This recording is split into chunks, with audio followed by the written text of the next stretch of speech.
Yeah, so what I wanted to talk about is the possible relations between so-called bounded inductive rationality. I don't really like this name, so I will put it in quotation marks, and I have the Caspar one agreement. He sees this recording. Relations to infra-Bayesianism. So, bounded inductive rationality is a paper by Kaspar Osterheld, Abramdemsky, and Vincent Kaiser, which, Kaspar and Vincent are from Carnegie Mellon, and Abram is from Munich. So this paper, it comes up with an interesting new type of frequentist criterion for learning algorithms,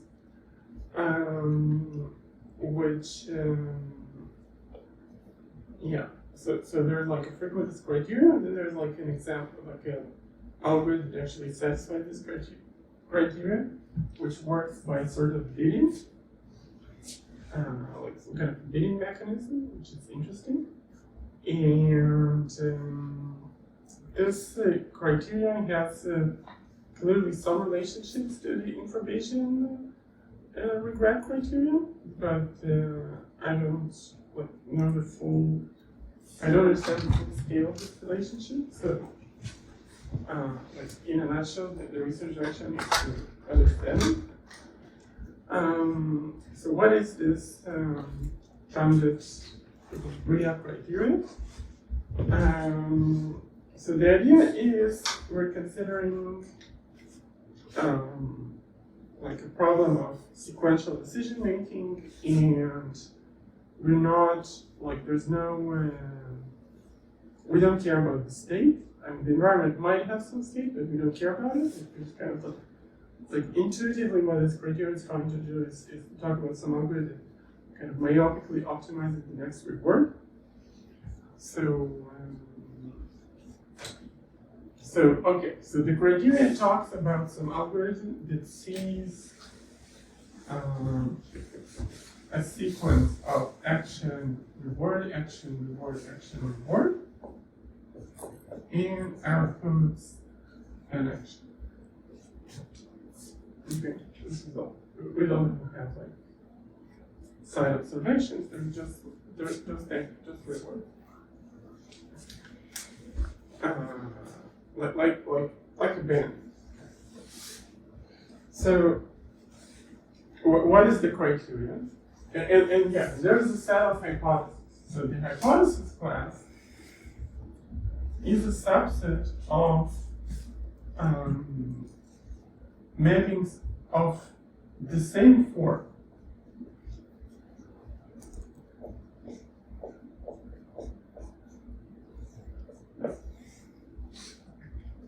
So we have a hypothesis class like this, and we wanted to find some kind of a frequentist criterion that says that pi learns this in some sense, which we will now explain.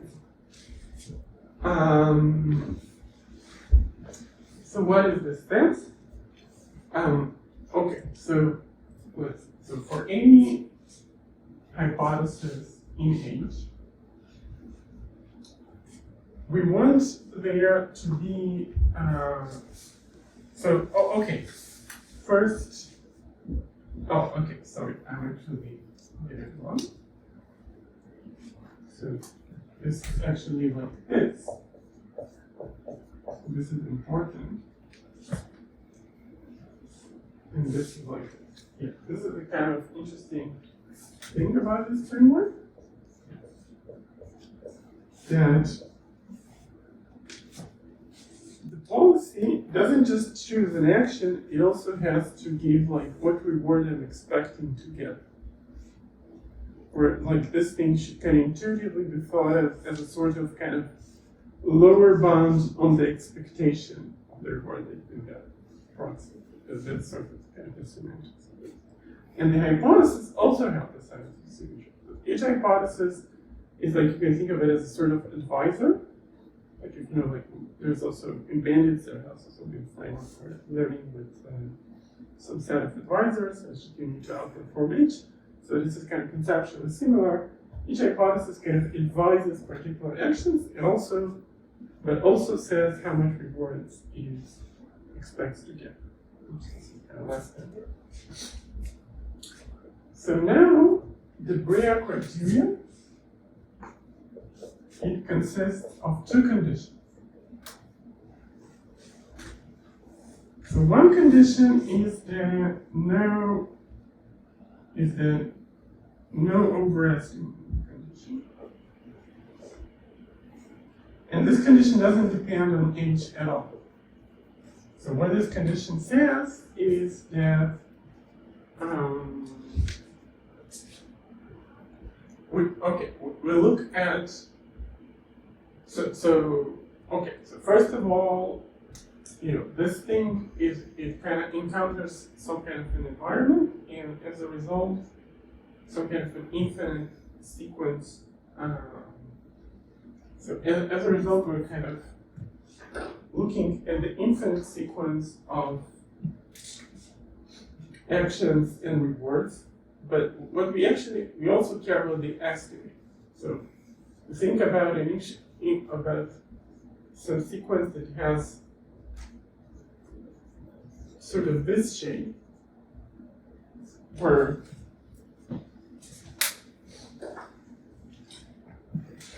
this is the estimate, you know, that I produces, and this is like the actual reward we got. Okay.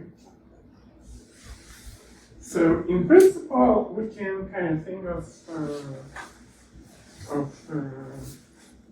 like, you know, this policy is kind of interacting with some kind of an environment. Like you could imagine there's like some kind of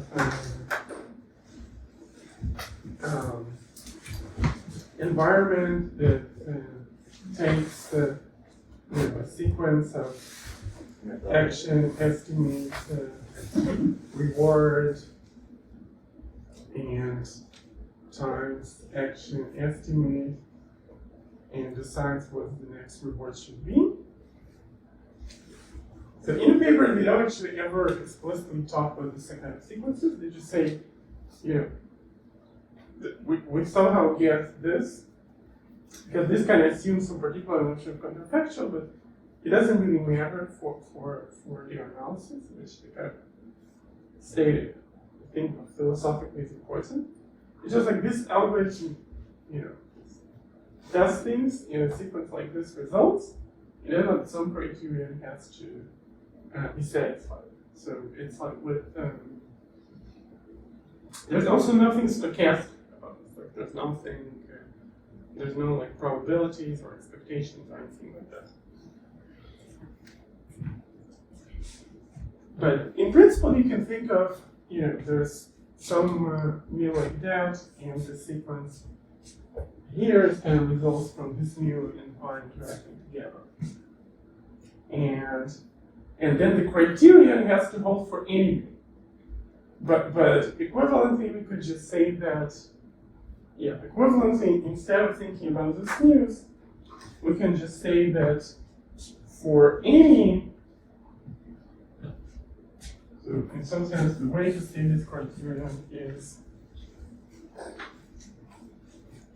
like for any sort of destinies, our notion of destinies in this thing, right? Or this is like the estimate, and this is kind of the reward. For any destiny which is pi compatible, something else. Right? Or pi compatible just means that those actions and estimates actually come from pi. Okay. So we don't actually need to talk about this now. So, one, no overestimation criteria.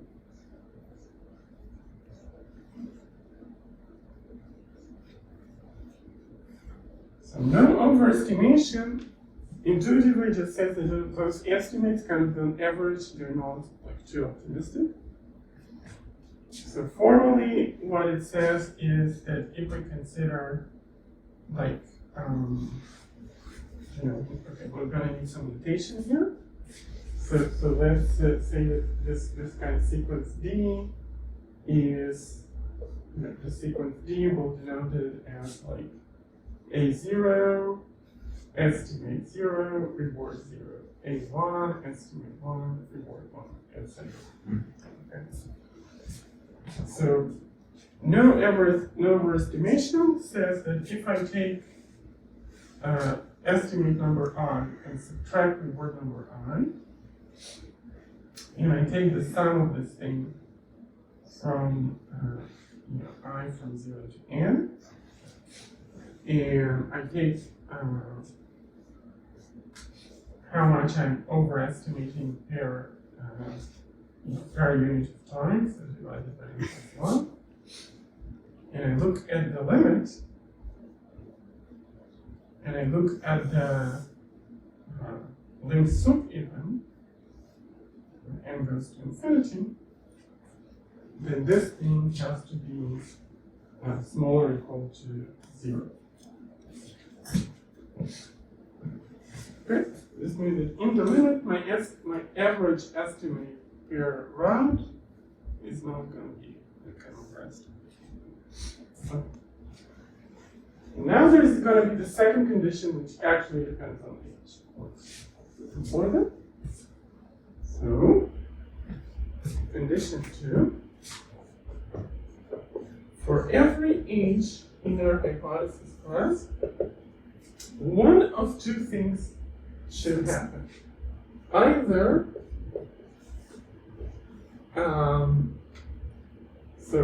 so we look at the set of all moments in time in which, so let's look at how many times this hypothesis promises more than our own estimate. So the hypothesis of A0, R0 until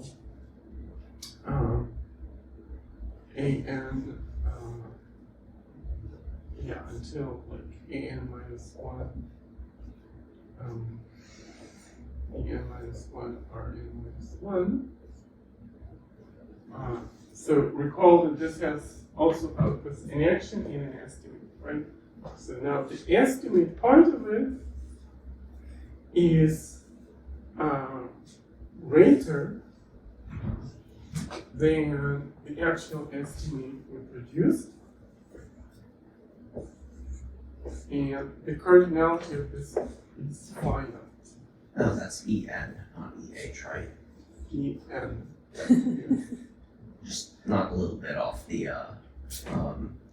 upper left corner. Yep. So this is finite. Oh. Or, okay, so this case means that there's only a finite number of times when the hypothesis actually promises more than what we actually got. So this hypothesis, in some sense, is kind of not interesting, right? Because it's so it's basically the hypothesis will be over optimistic relative the hypothesis can only be optimistic relative to us finitely many times. I mean, it's a hypothesis that says, do me and you will get nothing. Then, okay, so what? Like, this is not, like, this shouldn't influence what we do because it doesn't promise us anything except, what we already have. Mm-hmm. It doesn't promise us anything that we don't already have. Or there exists some M, a subset of the natural numbers, we call kind of the test set, such that Yeah, such that for, okay, such that what? Such that for any n in the set, first of all, for any n in the set, we're actually testing the hypothesis. So the action we actually take is what the hypothesis tells us to do.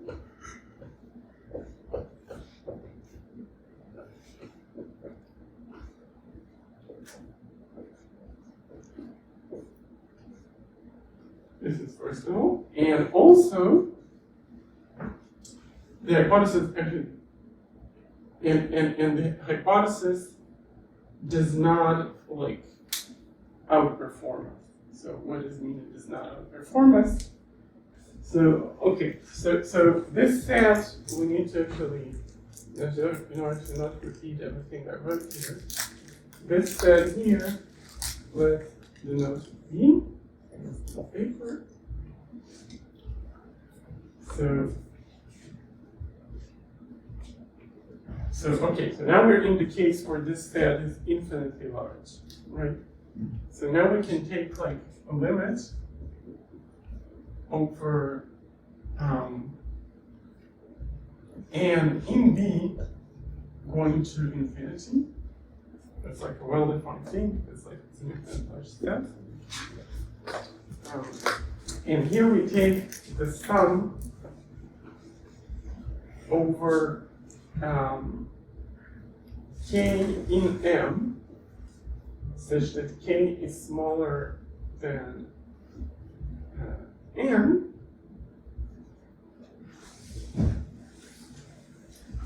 of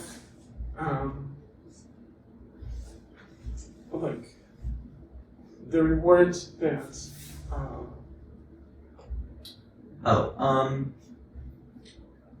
what's the question?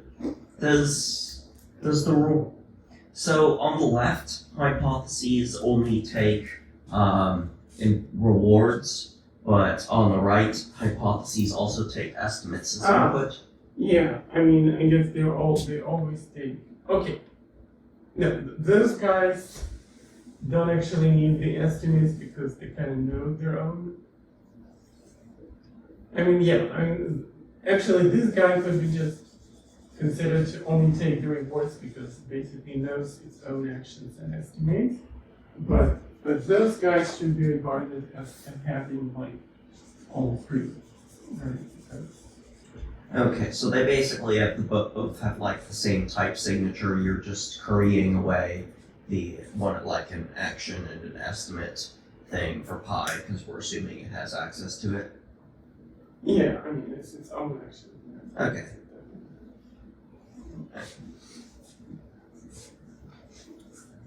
Yeah. So. Yeah. Sorry, I don't understand why we took away actions from the policy. Why you took them away? Because it doesn't have any information. Because I knows that the actions are the actions it itself decided on, so it can always compute them again. Oh, okay, sure. Yeah. Oh yeah, just like null string gets an action and an estimate, pair it up, feed it into the algorithm again, and so on. I mean, it's sort of because it's deterministic, right? It's stochastic. Of course, like computational complexity-wise, it might also matter, but we care not about computational complexity. But why do hypotheses depend on the estimates they gave? Why they depend on this? Yeah. I mean, why not? I mean, Right. it kind of depends on everything that's known at this point of time. Right. They are allowed to depend on anything that's. You could probably snip off the estimates and get something that work. Okay. I mean, they're allowed to depend on it. They don't have to depend on it. You can consider hypothesis. Mm-hmm. Mm-hmm. Right.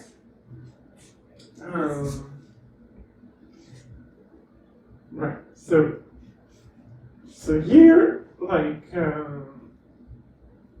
so the second condition here says that as we go in the set B, So like the set of all places where the hypothesis kind of promises more than what we think we could get. And for every point like this, we look at the sum so far among the times in this set, so far in the past, how well this hypothesis actually did. We get minus infinity. So intuitively, this criterion means that this hypothesis is kind of empirically proven to be wrong, right? Like times. Because So infinitely often we take we take the sum over on average, right? Because we're taking the sum, how much reward, this is the estimate. We're looking at times where we're actually following and doing what the hypothesis tells us to do, and look, how much reward we get compared to how much it promises us, and we see that it consistently we get less reward than what it promises us. So this kind of gives us a mandate to sort of not follow this hypothesis. Alright, so restating in my own words, criterion 1 is that the sort of master hypothesis, the policy thing, in large time limits does not on average overestimate things. And criterion 2 is either the hypothesis will only be optimistic finitely often, or we are going to adequately test it on an infinite subsequence of days. Mm-hmm. And adequate testing means there's a subsequence where we're doing what the hypothesis recommends, and oh hey, the empirical record of the hypothesis says it goes arbitrarily much into debt. Yeah. Mm-hmm. Alright. Yeah. It's our algorithm. So this thing kind of means that the algorithm doesn't overestimate. So it actually, we make some estimates and we actually get the rewards that we think we're supposed to get on average, which is good. But then, the only problem. So given the philosophy here is if this criterion holds, then the only problem can be that maybe our estimates are not ambitious enough. Maybe we're getting what we say we're going to get, but there's some other hypothesis which tells us there's some hypothesis which could give us something much better. Mm-hmm. But then this criterion says no, there's no hypothesis that could give us something better, because every hypothesis either just gives up and says you're doing fine, I can't promise anything better, or it's actually a kind of a bad hypothesis because it's we empirically proved it that we keep testing it and empirically it just keeps being wrong. Okay. So now let's talk about the relation to information.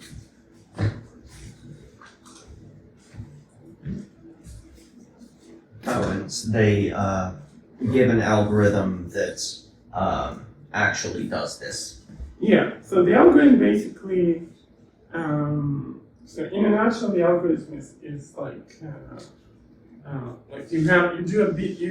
keep track of how much money each hypothesis has, and then there's a bidding where each hypothesis bids, the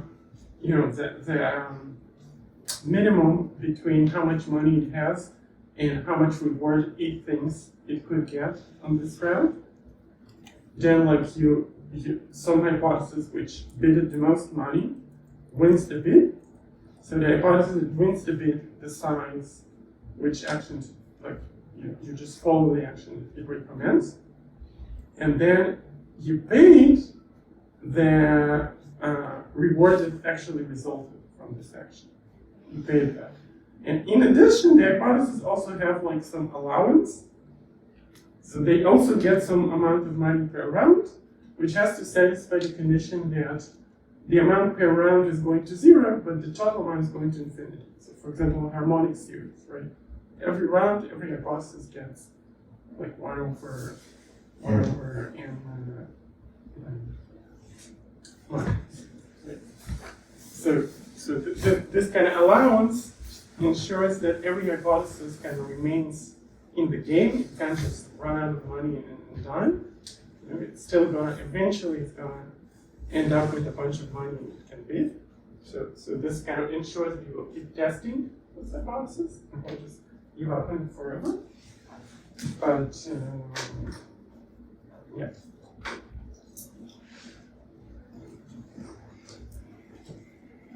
This is a kind of pretty elegant market-based output.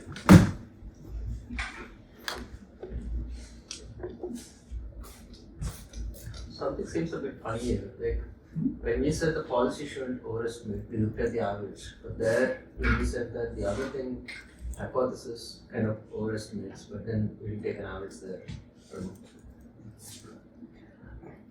It's possible that something keeps losing, but is like losing less and less. You're saying that here we keep testing this hypothesis, which is doing badly, but here we said we don't overestimate. So the answer is yeah, but we can keep testing it pretty rarely enough that on average we're still doing fine. Right? And here we're kind of just taking some over all. Oh yeah, something keeps losing, but keeps losing on a sparse subsequence, then we can still have mostly accurate estimates of reward. Because an increasingly sparse subsequence where someone keeps screwing up, doesn't get reflected in long-term on average statistics. Yeah, I mean, you're telling me why the two conditions are like different, or like one is weaker than the other. I'm saying how they can be compatible. Yeah. That a particular hypothesis can keep screwing up and keep racking up, arbitrarily much negative reward, but since it's doing it on a sparse subsequence of days, it's still possible for the overall algorithm to do pretty good. And this kind of sequence is going to be sparse because of the condition that the allowance per round goes to 0. Right? So if something kind of keeps consistently losing, then it has to wait for longer and longer to get enough money to win the bidding. If you're like all the time, I can win, rewards. I can win like 1,000 rewards, and then you win the bidding and you don't get anything. So like, you just lost 1,000 now.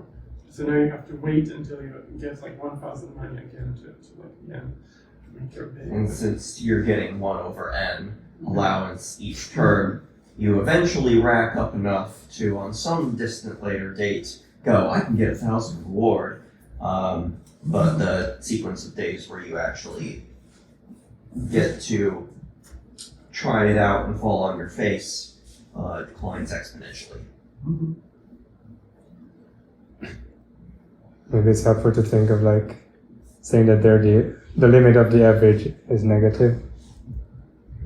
That makes sense. Instead of saying that the total sum is negative infinity, you can say on average it's The negative. on average thing, I think, is less algorithms will fulfill the on average condition than will fulfill the thing written on the board. Because you could have something that keeps reliably losing, but it keeps reliably losing less and less. By average over the number of times, Yeah. it is it's Like, we can consider an environment where you just, no matter what you do, you always get reward 0, and this one diligent trader who keeps throwing its daily allowance into the bidding, that would be a case of, the total loss diverging to negative infinity. yeah, but then the average would also be negative, right? No, it'd be 0. Converge to 0.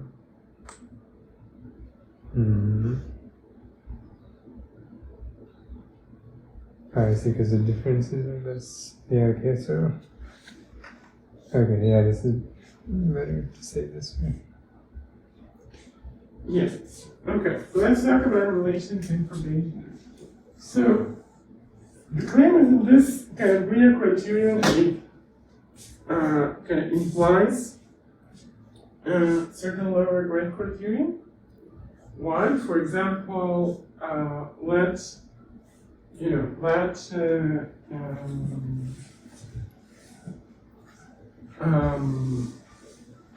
yeah, so let's start with some simple examples. So suppose we have like some hypothesis, and let's say it only depends on actions and rewards, not estimates.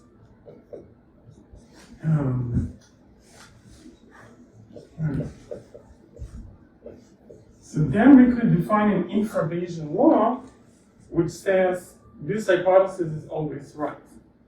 Right? We could define kind of a law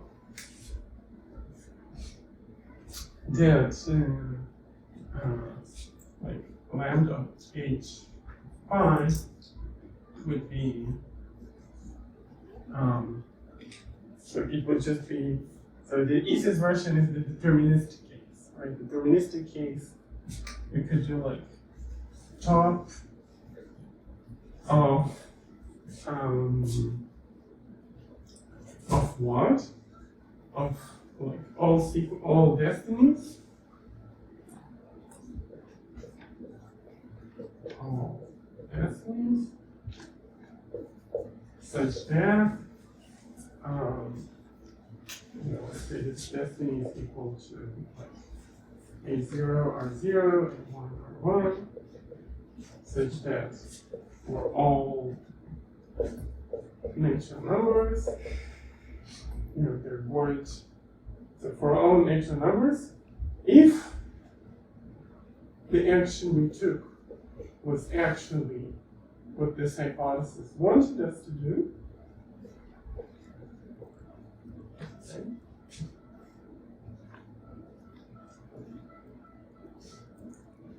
if the action we took was what the hypothesis wanted us to do, then the reward we got was at least the reward that was estimated. Okay, so this is like a trivial example.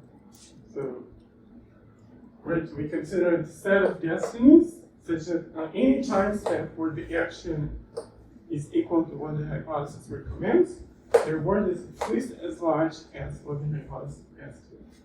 And then we consider just the sharp law on the set of destinies. So this law, it's easy to check its law, and it's easy to see that if pi is BRIA, if pi kind of satisfies BRIA,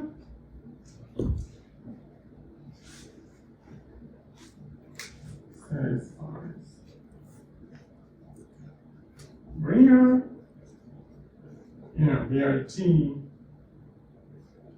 some h such that h small is in h capital, then the regret of pi on this law is going to go to 0.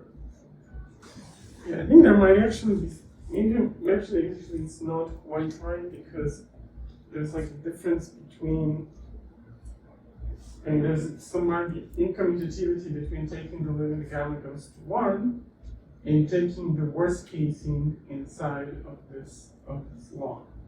Right? This criterion says that if we fix particular gamma and look at what the worst case is, then we get some function of gamma that goes to 0. But the BRIA criterion doesn't have any quantitative convergence law. This criteria is kind of saying that the reward you get is at least the reward guaranteed by this hypothesis, right? So kind of the reward guaranteed by this hypothesis is like the sum It's like 1 minus gamma sum n goes from 0 to infinity, gamma to the power of n, h of something. Yeah, I'm actually not sure this is true. Yeah, I think we need some extra condition here that h doesn't have like something akin to traps where it says that you must, like, you know, if you do something in the beginning, everything will be good, but once you like haven't done this, then everything goes to hell. So we could kind of formalize it as some kind of a communicated state machine or something like that. So for example, you know, if h always outputs the same estimate, then no, then it's true. If, for all, if the output of h and any x, the estimate, is just some constant c, then it's fine, I think. But you could also probably do some more general things. I don't know if you want to do this now. So like the problem here is that maybe h tells you, you know, if you take some action on the first round, then on the next round you will like keep getting maximum reward. But if you don't get this action in the first round, then like you won't. But like if this is not something of this form, if it's like has some state machine where you can always go back to the state, then I think it's true. Yeah, so okay, so for example, so we need some kind of a communicating condition. Because like the thing that happens here is that BRIA is this kind of myopic criterion which only cares about like optimizing for the next round. But information regret is not a myopic criterion, kind of cares about kind of the long-term consequences of what you do. So we need this to be kind of we need it to be like this. That there's no difference between. Okay, we can consider the case where it's like a constant or something, but there's probably something much general. So, but also if we do something like instead of doing this, we do something like theta in delta of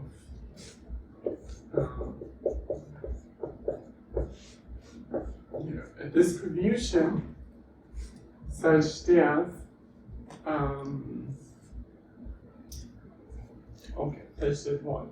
such that for any history, for any x, like a finite history,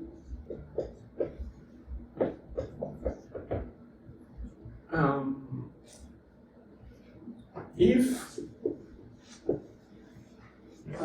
y on this history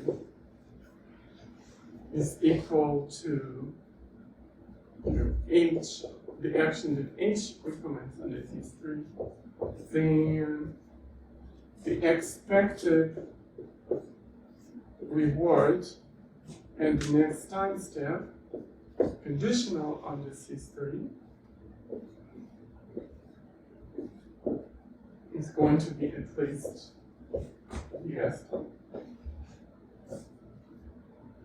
Right. Then I find for this also the condition. So I suppose that if we were like in the constant estimate case or some other case like this, then I find that this condition will also be true. But we could also do something more general, like something that says that only this hypothesis is true from starting from some time step n. Right. So we could like add something like only if I have here some m, and here have like if the length of this x is greater or equal than m. So instead of requiring the hypothesis is always true, it's only true from time step m. So the BRIA criterion, like the shape of the BRIA criterion, such that it automatically guarantees that it will work in this case also. Right. So there's a bunch of different laws that you can kind of construct. such that something that satisfies the BRIA criteria will have like vanishing regret with respect to those laws. But the question is, can we prove the converse?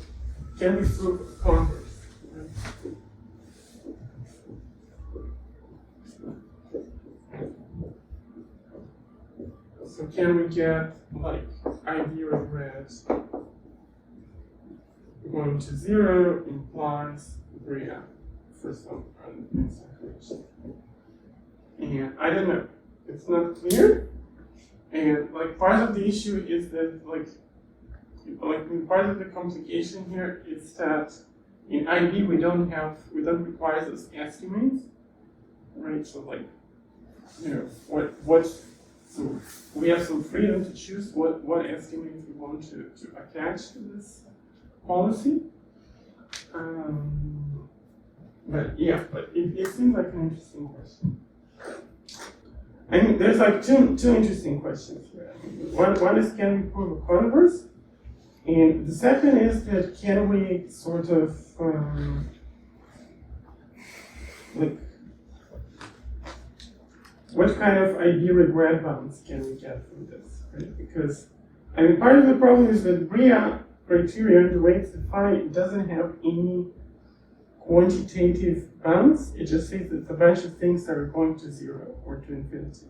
It doesn't say anything about how fast something is going to 0 or to infinity. Whereas in IB, we always care about like some particular rate of convergence. So how to bridge this gap. Yeah, so can we prove converse and can we get quantitative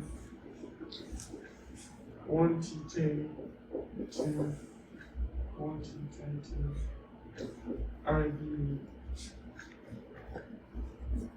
regret bounds from the auction. I mean, beyond that, it could be interesting to start looking at some kind of additional structure. And part of one of the big limitations, I think, of this framework is it's like it doesn't have anything. It doesn't even have any quantitative bounds. It's impossible to talk about like really exploiting kind of regularities in the hypothesis class. But like usually in learning theory, we like to have like some quantitative bound. And not just having a quantitative bound, but we want the bound to be small. So we like results like, there's a big hypothesis class, but because this hypothesis class is like finite dimensional in some sense, for example, then our bound only scales with this dimension, not with like the size of the huge class. So here it's not clear how to even begin to talk about this kind of thing because we don't even have a quantitative bound. But if we had one, then we would want to start talking about this kind of structural results. Again, it feels like it's kind of this approach is kind of almost inherently difficult to prove structural results because it's very model free. Like the hypothesis, they like only have there's no side of we could add side observations here. But it's not clear what would we do with the side observations. Like maybe we could do like a version of this framework with side observations in which we could like exploit the side observations to get better quantitative bounds. So yeah, it's all pretty well. But it seems interesting at least in the sense that this auction algorithm is not similar to any like classical learning algorithms. Like QCD or X3 or anything, it's like some kind of different type of thing. So if we could like build on this idea to get like learning theoretic new kind of learning theoretic bounds, then it's potentially at least like a source of novel results that maybe exist in general. And In what sense is this bounded? For the name, like it's a bounded rational induction. What is the sense of bounded? bounded in the sense that it's like has bounded complexity, that it's like computable. So, meaning the auction is the auction. I mean the paper actually states a certain computational complexity bound, which is something very, very loose. Like, you know, if the hypotheses are O of some function, then the algorithm is also like O of, like the cost of the algorithm is like the cost of writing all the hypotheses. Nearly. But, so, yeah, it's kind of good. I mean, Yes, that's true for, isn't it true for AIXI too? The cost of AIXI is running all the hypotheses, but some of the hypotheses take infinitely long too. I mean, AIXI is like, I mean, with AIXI you can have hypotheses that fail to halt, and then AIXI doesn't know that they fail to halt. So, But that This is, I think the thing they gave in the paper was something like, if you want to dominate all linear time hypotheses, you can do it in O of n times f of n time, where f of n can be however slowly growing of a function you like. The problem is that picking a really slowly growing function means that you are waiting for a really long time to start dominating any particular hypothesis. Like the number of hypotheses could be infinite, but then like you consider only a finite subset on every step, and then like this finite subset grows in some arbitrary rate. So the complexity bound is completely like not interesting. but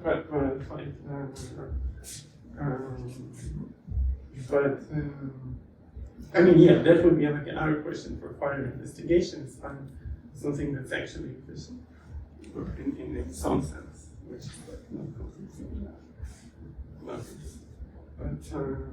but using some structure in the space of hypothesis to do something more efficient than literally testing out the hypothesis. No, AIXI is also worse because not only it has hypotheses that are failed to have halt, it also like AIXI also requires you to plan ahead. So it's not enough. In AIXI, it's just not enough to just run every hypothesis once. You need to like